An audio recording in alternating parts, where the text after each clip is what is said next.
तो हेलो दोस्तों, कैसे हो आप लोग। उम्मीद करते हैं बढ़िया होंगे और अपनी पढ़ाई को बहुत ही ज़बरदस्त तरीके से कर रहे होंगे। तो हम लोग पढ़ रहे थे सांख्यिकी, जिसमें प्रश्नावली 13.2 हम पढ़ा रहे थे।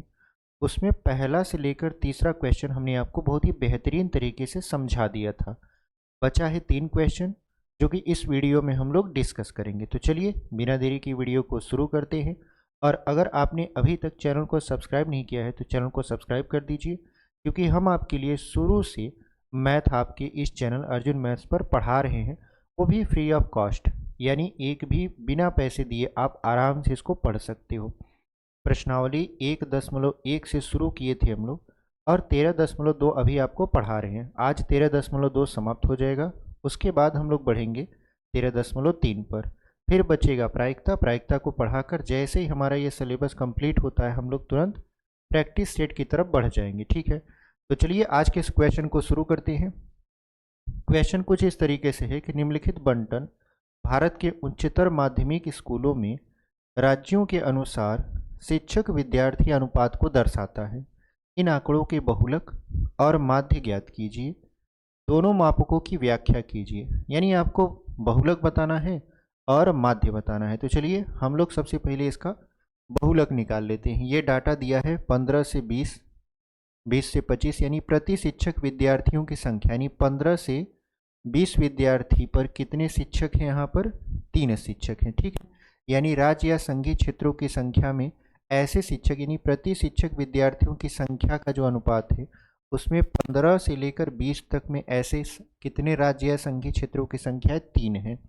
फिर 20 से 25 8, फिर 25 से 30 9, 30 से 35 10, 35 से 40 3, 40 से 45 0, 45 से 50 0, 50 से 55 कितना है आपका 2। ठीक है, तो सबसे पहले इसका हम लोग निकालते हैं बहुलक। ठीक है, सबसे पहले इसका हम लोग क्या निकालेंगे यहाँ पर, बहुलक। तो पिछली वीडियो में हमने आपको बताया था कि बहुलक होता क्या है। जिसकी बारंबारता सर्वाधिक होती है वही पद आपका बहुलक होता है। और अगर ये ऐसे सारणी देकर दिया हुआ है तो सबसे पहले देखा जाता है कि किसकी बारंबारता सबसे ज़्यादा है। बारंबारता कैसे देखते हैं, ये जो मान दिया रहता है सारणी के बाद वाला वो आपका बारंबारता पद रहता है। तो उसमें देखिए किसका मान सबसे ज़्यादा है। तो अगर आप ध्यान से देखो तो इसमें 10 का मान सबसे ज़्यादा है। ठीक है, देखिए सबसे ज़्यादा 10 है, तो 10 को हम लोग मानेंगे यफ। यफ इसको मान लेंगे। इवन इसको मानते हैं यफ1, ऐसे इसको यफ1 मान लेते हैं। और इसके जस्ट ऊपर वाले को मानते हैं यफ0 और इसके नीचे वाले को मानते हैं यफ2। ठीक है, ये यफ1 यफ2 और यफ0 क्या है, बहुलक निकालने के लिए हमको ये मानना जरूरी है, क्योंकि बहुलक में आपका फार्मूले में यही सारी चीज़ें अप्लाई होंगी। तो जो यफ1 है, यानी जिसकी बारंबारता सबसे ज़्यादा है, उसके सामने देखिए कौन सा वर्ग अंतराल पड़ रहा है। तो इसके सामने पड़ रहा है 30 से 35 के बीच का अंतराल। ठीक है, देखिए 1 2 3 4, 1 2 3 4, ये जो आपका 30 लिखा है ये इस वर्ग अंतराल का निम्नतम पद है, यानी छोटा वाला पद है, तो इसको यल मानते हैं। इसके बीच कितने का अंतर है, इसके बीच है अंतर, अंतर को यच से दर्शाते हैं तो 5 का अंतर है। 30 से लेकर 35 के बीच में कितने का अंतर है, 5 का अंतर है। तो जो बहुलक होता है इसके लिए फार्मूला होता है यल प्लस यफ1 माइनस यफ0 बटा 2 यफ1 माइनस यफ0 और माइनस यफ2, फिर यहाँ में गुणे हो जाता है यच। ये फार्मूला होता है आपका। तो यहाँ पर बहुलक बराबर क्या लिखेंगे हम लोग, बहुलक बराबर अगर हम देखें तो यल का मान कितना है 30 है, तो 30 रख दीजिए। फिर प्लस यफ1 का मान कितना है 10 है, तो 10 माइनस यफ0 का मान क्या है 9, फिर बटे में ये हो जाएगा 2 गुणते यफ1 का मान 10 माइनस 9 माइनस यफ2 का मान है 3 और गुणे यच। यच का मान कितना है आपका, तो यच का मान 5। यच होता क्या है, वर्ग अंतराल होता है, यानी कितने का अंतर चल रहा है। तो यहाँ पर 5 लिख देते हैं। अब देखिए यहाँ पर ये हो जाएगा 30, फिर प्लस 10 में से 9 जाएगा, क्या बचेगा 1 बचेगा, तो 1 हो गया। बटे में देखिए 10, 2 का 10 में गुणा 20 हो जाएगा, 9 और 3 को जोड़ देंगे 12, तो 12 को अगर 20 में से घटाएंगे तो बचेगा 8 और गुणे में है यहाँ पर 5। 5 से हम लोग 1 में गुणा करा देंगे, ये हो जाएगा 30 प्लस 5 एक कम 5 और बटे में 8। अब 8 से भाग अगर आप 5 में करोगे तो कितना आ जाएगा आपका 30 प्लस 8 जीरो हम जीरो, 8 छः 48, 8 दूना 16, 8 पन 40, यानी 0.625। इसको 30 में जोड़ देते हैं तो जो बहुलक आएगा वो कितना आ जाएगा 30.625 और यही हमारा फाइनल उत्तर हो जाएगा। ठीक है, आपको दिख नहीं रहा तो हम यहाँ इसको लिख देते हैं ऐसे। बहुलक बराबर हो जाएगा 30.625 और यही हमारा फाइनल आंसर हो जाएगा। ठीक है, इस सवाल का उत्तर आया 30.625। देखिए इसमें दो सवाल पूछा है, पहला तो बहुलक पूछा है तो बहुलक तो हमने बता दिया, अब इसका माध्य निकालते हैं। ठीक है, तो आपका बहुलक का उत्तर आ गया 30.625। अब इसका माध्य निकालते हैं। ठीक है, तो चलिए इसको इरेज करके फिर इसका माध्य निकालते हैं। ठीक है, इसको इरेज कर देंगे। चलिए अब इसी सवाल का हम लोग क्या निकाल लेते हैं, यहाँ पर माध्य निकाल लेते हैं। तो माध्य निकालने के लिए सबसे पहले आपको क्या निकालना पड़ेगा, मध्य बिंदु निकालना पड़ेगा। तो चलिए मध्य बिंदु निकालते हैं। यहाँ पर एक कॉलम आप ऐसे और बढ़ाओगे तब जाके आपका मध्य बिंदु निकलेगा और मध्य बिंदु को हम लोग यक्ष से दर्शाते हैं। ठीक है, अब मध्य बिंदु कैसे निकलता है, ये जो दोनों पद आपको दिख रहे हैं इनको जोड़कर आधा कर दीजिए। तो जैसे इसको जोड़ेंगे तो 15 और 20 कितना हो जाएगा 35, 35 का आधा 17.5 यानी 17.5। अब हमको कैसे पता कि 17.5 ही आएगा, हमने क्या किया बेसिकली 15 और 20 को जोड़ा, तो जोड़ने पर कितना आ गया 35, 35 को हम आधा कर दिए और 35 को आधा करेंगे तो कितना आ जाएगा 2 एक कम 2, 2 सत्ते 14 और 2 पंचे 10 यानी 17.5 और वही हमने यहाँ पर लिखा है। समझ में आया कैसे हमने निकाला। अब देखिए इसके बीच कितने का अंतर है, तो इसके बीच अंतर है 5 का। कितने का अंतर है यहाँ पर 5 का अंतर है, तो ये जो यहाँ पर भी अंतर चलेगा वो 5 का ही अंतर चलेगा। तो 17 में 5 जोड़ देंगे तो ये हो जाएगा 22.5 और 22 में 5 जोड़ देंगे तो 27.5 और 27 में 5 जोड़ देंगे तो 32.5, 32 में 5 जोड़ देंगे तो 37.5, 37 में 5 जोड़ देंगे तो 42.5, 42 में 5 जोड़ देंगे तो 47.5, 47 में 5 जोड़ देंगे तो कितना हो जाएगा 52.5। अब यहाँ पर आप देखो तो इसको जोड़ो 50 और 55 को तो कितना हो जाएगा 105 हो जाएगा और 52 दूना कितना होता है 52 दूना होता है 104 और 0.5 है तो 0.5 दो बार जुड़ जाएगा तो 105 हो जाएगा। मतलब ये वाला जो हमारा मध्य बिंदु निकला है वो एकदम सही है। ठीक है, मध्य बिंदु निकालने के बाद देखिए माध्य निकालने की 3 विधियां होती हैं, प्रत्यक्ष विधि, कल्पित माध्य विधि और पग विचलन विधि। आप इनमें से कोई सा भी एक विधि अप्लाई कर सकते हो। जैसे अगर हम इस पर लगाएं तो हम प्रत्यक्ष विधि लगाते हैं। प्रत्यक्ष विधि में होता क्या है कि डायरेक्ट गुणा करना पड़ता है और वो अगर यहाँ पर मध्य बिंदु और बारंबारता का कैलकुलेशन ज़्यादा लंबा नहीं है तो आराम से हल हो जाता है। अगर ज़्यादा लंबा होता है तो कल्पित माध्य विधि लगाते हैं, बट अगर उससे भी नहीं हल होता तो हम लोग लगाते हैं पग विचलन विधि। फिलहाल यहाँ पर ऐसा कुछ भी नहीं है, हम लोग प्रत्यक्ष विधि से आराम से इसको कैलकुलेट कर सकते हैं। ठीक है, तो यहाँ पर लिख देंगे प्रत्यक्ष विधि से। ठीक है, आप कहोगे सर क्या हमको भी लिखना है, अगर हमसे पूछ ले कि केवल माध्य बताइए तो क्या हम ये बताकर बताएं कि कौन सी विधि से हम लगा रहे हैं।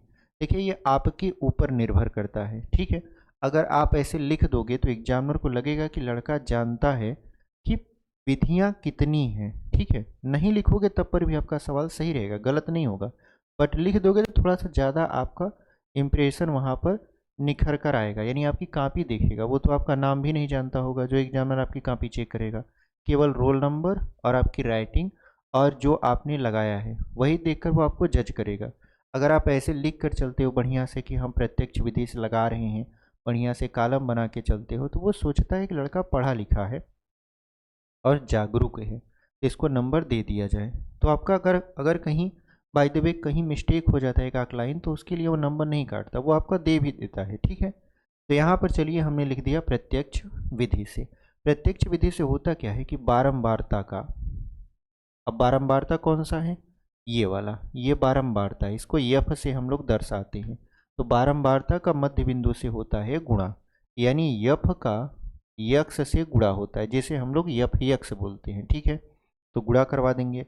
देखिए 3 का गुणा कराएंगे तो 3 पचे 15 और 17 तिरिक 51 और 52, तो ये हो जाएगा 52.2। ठीक है, फिर यहाँ पर 8 पन 40, फिर देखिए 8 दूना 16 4 20, 8 दूना 16 और 2 18 हो जाएगा, यानी ये कुल मिला जुला कर 180 आया। ये जो दशमलव जीरो है इसका कोई भी मतलब नहीं निकलता। अब 9 का गुणा कराएंगे तो 9 पचे हो जाएगा 45.9, 9 सते 63, 63 और 4 67, 9 दूना 18, 18 और 6 कितना हो जाएगा 24 हो जाएगा। ठीक है, अब देखिए 18 छः कितना होता है, 8 से 14 24 हो जाएगा। 10 से गुणा करवाएंगे 32.5 में, तो ये आएगा 325, क्योंकि एक जीरो से ये दशमलव क्या हो जाएगा, ख़त्म हो जाएगा। अब देखिए यहाँ पर जीरो का अगर हम गुणा करवाएं, अच्छा पहले 3 का गुणा करवा देते हैं। 3 पचे 15, फिर दशमलव, 3 सत 21, 21 और 1 22, 3 त्रिका 9 2 11, यानी ये हो गया 112.5।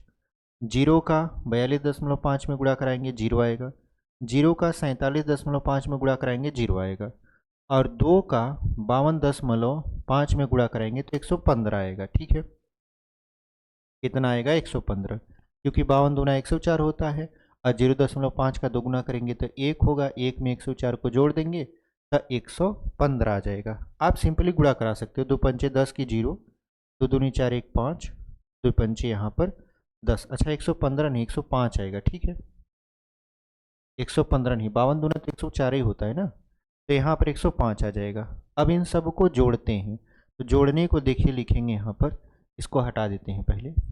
देखिए जोड़ने को लिखते हैं सिग्मा एफ एक्स, तो यहाँ पर ये हो जाएगा sigma F x. Sigma F x का मतलब क्या होता है, आप इस वाले पद को क्या कर रहे हो, जोड़ रहे हो। तो चलिए जोड़ लेते हैं। देखिए यहाँ पर है 5, यहाँ पर है 5, यहाँ पर है 5, तो 5 5 10 और 10 5 15, 15 हो गया, दशमलव लगा दीजिए, यहाँ पर हो गया एक हासिल आपका। ठीक है, अब क्या करते हैं, इकाई अंक जोड़िए, 2 जीरो, दो ही रहेगा, 7 9, 9 5 14, 14 2 16, 16 और 5 कितना हो जाएगा 21। ठीक है, 21 और एक हासिल लगा है वो हो जाएगा 22, 22 की 2 हासिल लगा, यहाँ पर 2। उसके बाद दहाई वाले को जोड़ते हैं, तब 5 और 8 13, 13 और 4 17, 17 और 2 कितना हो जाएगा 19, 19 और 1 20, 20 में जोड़े जीरो जोड़ेंगे तो 20 ही आएगा, और हासिल यहाँ पर 2 था तो 22 हो जाएगा। हासिल कितना लगेगा 2। ठीक है, 20 और 2 22, हासिल लग गया 2। अब सैकड़ा वाले को जोड़ते हैं, तो सैकड़ा वाला देखिए यहाँ से शुरू है। ठीक है, 1 और 2 3 हो जाएगा, 3 और 3 6, 6 और 1 7, 7 और 1 8, 8 और 2 कितना हो जाएगा 10, यानी ये कुल मिला जुलाकर 1022.5 आया। अब अगर हम इसको जोड़ें सिग्मा एफ को, यानी एफ वाले को जोड़ते हैं, तो कितना आ जाएगा, तो जोड़िए 3 और 8 11, 11 और 9 20, 20 और 10 कितना हो जाएगा 30, 30 और 3 33, 33 और 2 हो जाएगा 35, यानी ये आ गया आपका 35। हमने कैसे जोड़ा, देखिए 3 और 8 11, 11 और 9 कितना हो जाएगा आपका यहाँ पर 20, 20 और 10 30, 30 और 3 33 और 2 35 हो जाएगा। अब हम लोग अगर माध्य निकालें तो माध्य को यक्स पर बार से दर्शाया जाता है, इसको बोलेंगे सिग्मा एफ एक्स बटा सिग्मा एफ। प्रत्यक्ष विधि से माध्य निकालने का यही फार्मूला होता है। ठीक है, तो यहाँ पर यक्स पर बार बराबर सिग्मा एफ एक्स का मान कितना है 1022.5, फिर बटे में हो जाएगा 35। 5 से काट देते हैं, ये हो जाएगा 5 दूना 10, ठीक है। फिर 5 जीरो हम 0, 5 चौक 20, 5 पचे 25 और 5 सत्ते 35, यानी ये हो गया आपका 204.5। अगर हम 7 का भाग इसमें दे दें, ये हो जाएगा 7 दूना 14, 6 बचेगा, 7 नवाई 63, बचेगा 1, दशमलव लगा दिए, 7 दूना 14, यानी लगभग कितना आ रहा है 29 यहाँ पर 2। एक बार और ले जाएंगे तो 7 8 56 हो जाएगा, यानी 29.28। यही हमारा क्या है, आंसर है, ठीक है। इस तरीके से ये हमारा सवाल सॉल्व हो चुका। तो चलिए, उम्मीद करते हैं कि आपको ये समझ में आया होगा। यहाँ पर हम एक बार इसको और जोड़ लेते हैं, ठीक है, क्योंकि होता क्या है कि बहुत बार जोड़ने में मिस्टेक हो जाता है, आपसे भी होगा। जैसे हम यहाँ पर बार बार जोड़कर आपको दिखा रहे हैं तो आपसे भी मिस्टेक होगा, तो इससे आप थोड़ा सा अवेयर रहिए, क्योंकि ये दशमलव में है। और अगर आपका जोड़ गड़बड़ाया, पता चला कि हम ये उत्तर आपको बता के चले गए, आप उत्तरमाला खोजे, देखिए इसमें उत्तर ही नहीं है, तो हो सकता है कि यहाँ पर गलतियाँ हो जाएं। तो गलती ना हो इसलिए पहले से ही अवेयर रहिए। जैसे अगर हम जोड़ें इसको, तो 5 5 10, 5 15, 15 की 5 है, उसके बाद दशमलव लगा दिए, हासिल 1 है। इसके बाद इकाई को जोड़िए, तो यहाँ पर जोड़े थे 2 और 0, 2 और 7, 9, 9 5 14, 14 और 2 16, 16 और 5 21, 21 और 1 हासिल लगा था, कितना हो गया था 22, 22 की हमने 2 लिख दिया, हासिल हमारा 2 था। अब देखिए दहाई वाले को जोड़िए, अभी हम लोग इकाई वाले को जोड़ रहे थे। दहाई वाला देखिए यहाँ पर 5 है, तो 5 और 8 13, 13 और 4 17, 17 और 2 19, 19 और 1 20, 20 में 0 जोड़ेंगे तो 20 ही आएगा, और 2 हासिल लगा था 22, 22 की 2 हासिल लगा 2। उसके बाद देखिए 1 और 2 3, 3 6, 6 1 7, 7 1 8, 8 2 10, मतलब हमारा जो जोड़ है वो परफेक्ट है, सही है।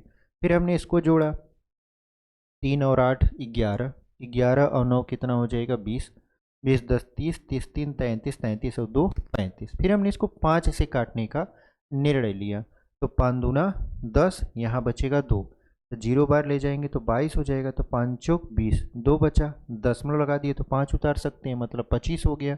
फिर 5 बचे 25 कर दिया, और 5 सत्ते 35, ठीक है। अब 7 से काटे तो 7 दूना 14, 6 बचा, 6 और 4 64 हो गया, तो 7 नवाई 63 कर दिए, कितना बचा 1 बचा, दशमलव लगा दिए तो 5 बगल में लिख लिया, तो 7 दूना 14, फिर कितना बचा 6, फिर 7 8 56, यानी जो हमारा उत्तर आया है वो परफेक्ट है, सही है, ठीक है। तो चलिए इसको हम लोग इरेज कर देते हैं और बढ़ते हैं अपने अगले सवाल की तरफ। क्वेश्चन नंबर 5वां की तरफ हम लोग बढ़ते हैं, इसको मिटा देते हैं, ठीक है। चलिए क्वेश्चन नंबर 5वां यहाँ पर हम लगा दिए हैं। क्वेश्चन नंबर 5वां क्या करा है हमसे, दिया हुआ बंटन विश्व के कुछ श्रेष्ठतम बल्लेबाजों द्वारा एक दिवसीय अंतर्राष्ट्रीय क्रिकेट मैचों में बनाए गए रनों को दर्शाता है, ठीक है। ये जो ग्राफ दिया है, बनाए गए रन और बल्लेबाजों की संख्या, ये विश्व में जो अच्छे बल्लेबाज हुए हैं उनके द्वारा बनाए गए रनों की संख्या को दर्शा रहा है, ठीक है। इन आंकड़ों का बहुलक ज्ञात कीजिए, तो हमको क्या ज्ञात करना है, इसका बहुलक निकालना है, ठीक है। तो इसमें माध्य नहीं पूछा है, इसमें केवल और केवल आपसे क्या पूछा है, बहुलक पूछा है। जैसे अगर हम देखें तो 3000 से 4000 रन के बीच जो रन बनाते हैं वो कितने बल्लेबाज हैं, 4, यानी 4 ऐसे बल्लेबाज हैं जो 3000 से 4000 रनों के बीच रन बनाए हुए हैं। ऐसे 4000 से 5000 के बीच 18 ठो हैं, 5000 से 6000 के बीच 9 ठो हैं, 6000 से 7000 के बीच 4 ठो हैं। ऐसे करते करते आपका कहाँ तक पहुँचा है, 11000 तक, ठीक है। तो यहाँ पर हमको इसका क्या निकालना है, बहुलक निकालना है। तो चलिए हम लोग इसका बहुलक निकाल लेते हैं। देखिए बहुलक निकालने के लिए हमने आपको बताया, आप उसे खोजिए जिसकी बारंबारता सबसे अधिक है, ठीक है। तो यहाँ पर किसकी बारंबारता सबसे अधिक है, बारंबारता हमने आपको बताया, कैसे आप पहचानोगे, अंतराल के बाद जो दिया रहता है वही आपका बारंबारता है। तो यहाँ पर ये बारंबारता है, इसमें जो सर्वाधिक मान है वो है 18, यानी सबसे बड़ा इसमें कौन है, 18 है। तो 18 वाले को F1 मान लेंगे, ठीक है। उसके बाद इसको मानेंगे F0 और इसको मानेंगे F2, यानी एक से पहले 0 आता है और एक के बाद 2 आता है। तो यहाँ पर हमारा F1, F0 और F2 बन चुका है। जिसकी बारंबारता सबसे ज़्यादा बार है उसके सामने के वर्ग अंतराल को देखिए। जैसे इस वर्ग अंतराल को देखेंगे तो ये 4000 से 5000 के बीच में है। ये जो 4000 है आपका, ये निम्नतम पद है या निम्न वर्ग अंतराल है इसका, इसको हम लोग यल मानते हैं। इसके बीच का जो अंतर है 1000, उसको यच से दर्शाते हैं और लिख देते हैं कि इसके बीच का अंतर कितना है, 1000 है। अब बहुलक का फार्मूला देखिए। बहुलक का जो फार्मूला होता है, बहुलक बराबर होता है यल प्लस F1 माइनस F0 बटा 2F1, यहाँ पर 2F1 minus F0 minus F2 और गुणे यहाँ पर हो जाएगा H। इतनी बात समझ में आई? ये फार्मूला है। आप कहोगे सर कैसे याद होता है, तो पिछली वीडियो में ही हमने आपको बताया था कि देखिए याद करने का कोई भी तरीका नहीं है। असल मायने में आप जितनी बार सवाल को लगाओगे या जितनी बार उस फार्मूले को लिखोगे उतनी बार आपका ये रिवीजन होगा, और जितनी बार रिवीजन होगा उतना ही अच्छा से आपको ये चीज़ें याद हो जाएंगी, ठीक है। जैसे हम यहाँ पे पढ़ाते हैं तो अभी आपको पढ़ा रहे हैं, स्कूल में भी पढ़ाते हैं, कोचिंग में भी पढ़ाते हैं, तो हमको बार बार ये चीज़ें लिखना पड़ता है जिसकी वजह से हमको याद है, ठीक है।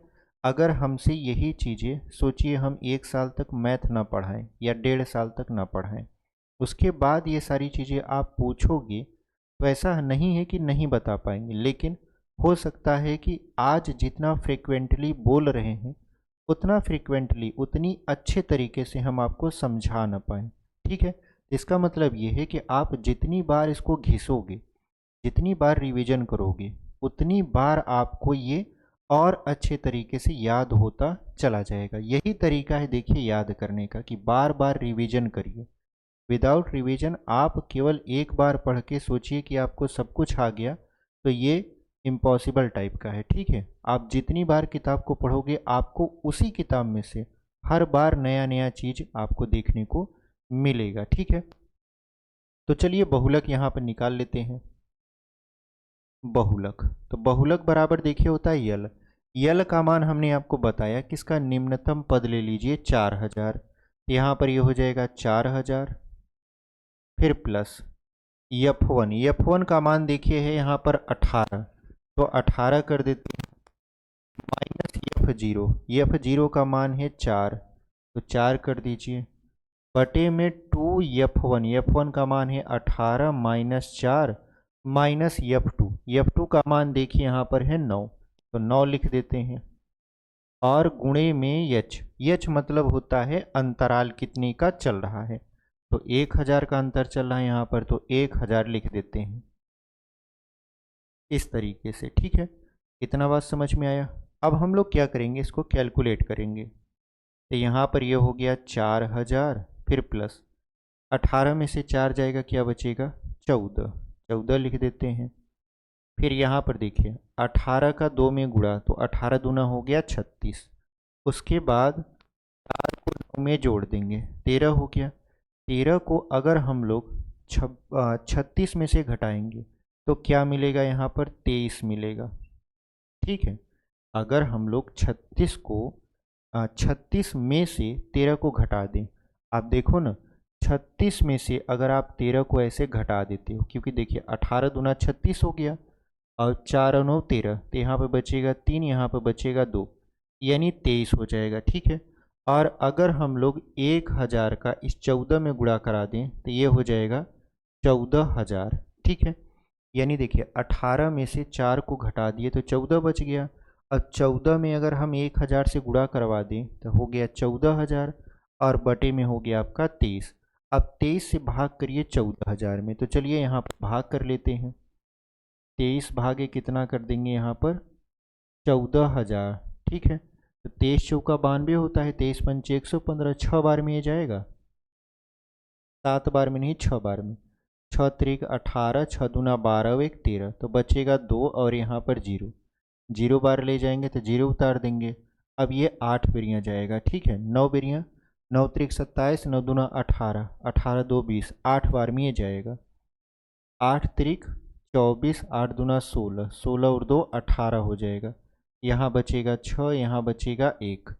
अब देखिए 1 0 इसके साथ, ठीक है। उसके बाद यहाँ पर 1 0 यहाँ पर उतार लिए, 1 0 यहाँ पर हो गया, ठीक है। तीनों 0 आपका समाप्त हो चुका है, तो यहाँ पर दशमलव लगा देंगे। अब आप 0 ऐसे लगा सकते हो। आप कहोगे सर यहाँ 2 0 था, 2 0 देखिए यूज हो चुका है। 138 में को अगर 140 में से 138 घटाएंगे 2 बचेगा, यहाँ पर 0 उतार लिए थे तो 20 आया था, तो 20 23 से भाग नहीं जाएगा, तो हमने 0 बार ले जाकर 1 0 और उतार लिया था। तो कुल मिला जुलाकर हम यहाँ पर एक दशमलव लगाकर 0 उतार सकते हैं, तो हो गया 160। अब यहाँ पर इसको 5 बेरियाँ ले जाइए, ठीक है, या 6 बेरियाँ ले जाते हैं, 7 बार तो जाएगा नहीं। 7 त्रिक 21, 7 दूना 14, 14 और 2 16 हो जाएगा, तो 6 बेरियाँ ले जाते हैं। 6 त्रिक 18, 6 दूनी 12, 1 13, यानी ये लगभग कितना आ रहा है आपका 608.6। अगर एक बार और ले जाएं, यहाँ पर 2 हो जाएगा, यहाँ पर 5 में से 3 जाएगा 2, अब ये 9 बार में जाएगा, यानी कुल मिला जुला कर देखिए ये हो गया 4000, फिर प्लस यहाँ पर हो जाएगा 608.69। जब आप इसको जोड़ोगे तो कितना आएगा मान, अगर हम आगे यहाँ पर जोड़ें 4000 में 608, ये हो जाएगा 4608.69, उत्तर हो जाएगा, ठीक है। हो सकता है आपकी किताब में 6 9 न देकर 7 दिया हो, तो इससे कोई दिक्कत नहीं है, क्योंकि देखिए ये है 69, 69 70 के बहुत करीब है। इसका मतलब ये हो गया कि 4608.69 इसका बहुलक आया, ठीक है। तो इस तरीके से हमारा 5वां क्वेश्चन समाप्त हो चुका है। इसमें केवल और केवल हमसे पूछा था बहुलक ज्ञात कीजिए।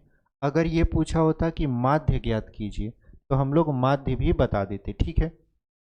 फिलहाल हमसे बहुलक पूछा था तो बहुलक हमने बता दिया। अब क्वेश्चन नंबर 6वां को देखेंगे और इसको कर देंगे इरेज, ठीक है, इसको मिटा देते हैं। चलिए क्वेश्चन नंबर यहाँ पर 6वां आपके स्क्रीन पर लग चुका है, इधर आपको दिख रहा होगा।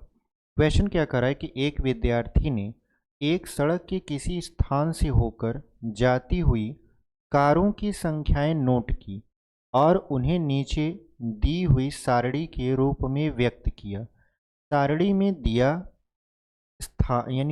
दिया प्रत्येक प्रेक्षण 3 मिनट के अंतराल में उस स्थान से होकर जाने वाली कारों की संख्याओं से संबंधित है। ऐसे 100 अंतरालों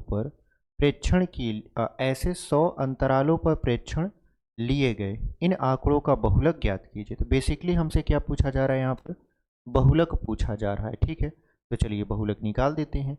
देखिए यहाँ पर कह क्या रहा है कि लड़का है और सड़क से कार गुजर रही है, तो प्रत्येक 3 मिनट के अंतराल पर जाने वाली कारों को वो नोट करता है, यानी कारों की संख्या को गिनता है, गिन के फिर लिख लेता है। तो ऐसे 100 अंतरालों पर प्रेक्षण लिए गए हैं, ठीक है। तो हमको बताना है यहाँ पर ये इसका बहुलक क्या होगा। तो सबसे पहले बहुलक निकालने के लिए क्या करते हैं, ये देखते हैं कि बारंबारता कौन सबसे ज़्यादा है। तो यहाँ पर अगर आप ध्यान से देखो बारंबारता वाले में तो सबसे ज़्यादा आपको 20 नज़र आएगा, यानी जो 20 है वो सबसे ज़्यादा है, ठीक है। तो 20 को हम लोग क्या मानेंगे, F1, और इसके ऊपर वाले को F0, इसके जस्ट नीचे F2, ठीक है। अब जो 20 है इसके सामने का अंतराल कौन सा है, इसके सामने का अंतराल है 40 से लेकर 50 तक। ये जो 40 है ये वाला, ये यल का काम करेगा, यानी ये निम्न वर्ग अंतराल है, ठीक है। इसके बाद इसके बीच कितने का अंतर है, तो इसके बीच है 10 का अंतर, तो वो यच का काम करेगा, ठीक है। इतना अगर आप निकाल लिए हो तो बहुलक के लिए हम लोग फार्मूला तो जानते ही हैं। बहुलक बराबर क्या होता है, बहुलक बराबर होता है यल प्लस F1 माइनस F0 बटे 2F1 minus F0 minus F2, फिर गुणे यहाँ पर H। ठीक है, अब क्या करना है हमको, अब यहाँ पर देखिए बहुलक बराबर यल का मान क्या है 40, तो 40 रख देते हैं।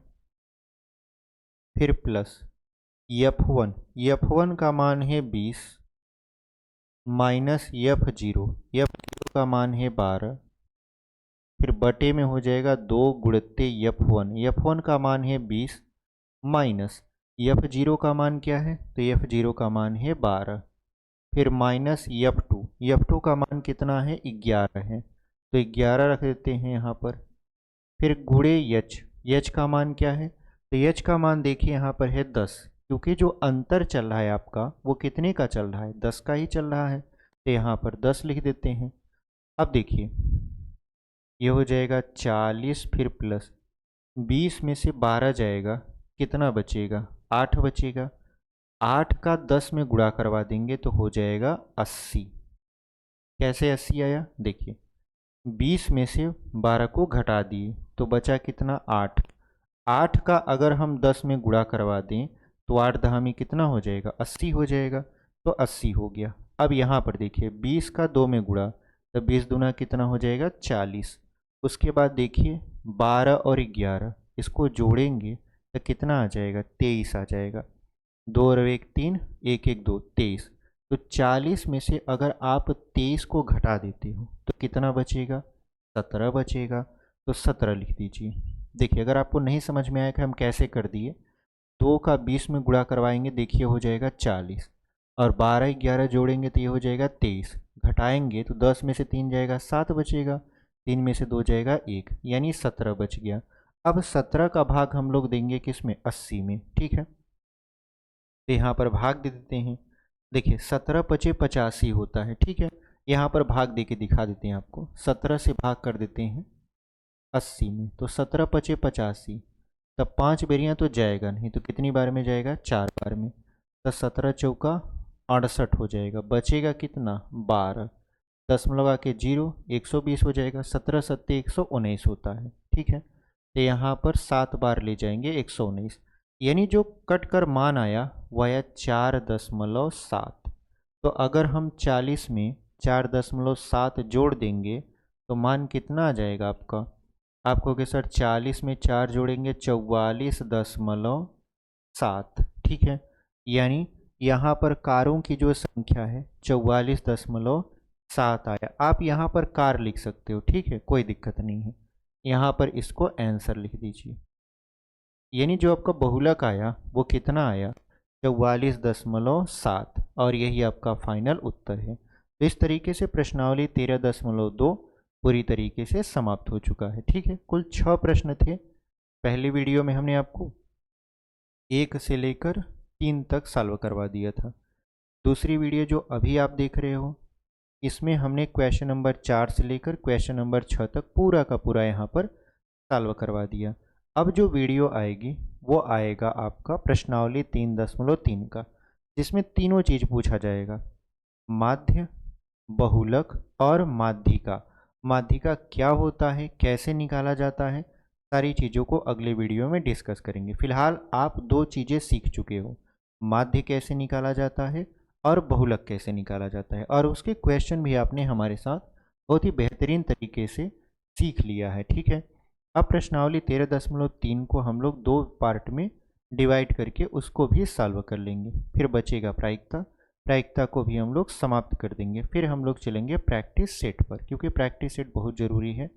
हम लोग जब प्रैक्टिस नहीं करेंगे तो पेपर में कैसे अच्छे से एग्ज़ाम क्रैक करेंगे, जबकि हम लोगों का टारगेट है 100 आउट ऑफ 100, यानी मैथ में 100 में से 100 आपको लाना है। उसके लिए जो भी चीज़ें करनी पड़ेंगी हम लोग यहाँ पर प्रैक्टिस के माध्यम से पूरा का पूरा करवा देंगे। फिर लास्ट में गेस्ट पेपर, उसके बाद आप एग्ज़ाम में बैठोगे और उसके बाद रिज़ल्ट आ जाएगा। ठीक है, तो चलिए मिलते हैं आपसे एक अगली वीडियो में। तब तक के लिए धन्यवाद। अभी तक अगर चैनल पर बने हुए हैं और चैनल को सब्सक्राइब नहीं किए हैं तो चैनल को सब्सक्राइब कर लीजिए। वीडियो पसंद आई है तो लाइक कर दीजिए, अपने दोस्तों तक भी इसे शेयर कर दीजिए।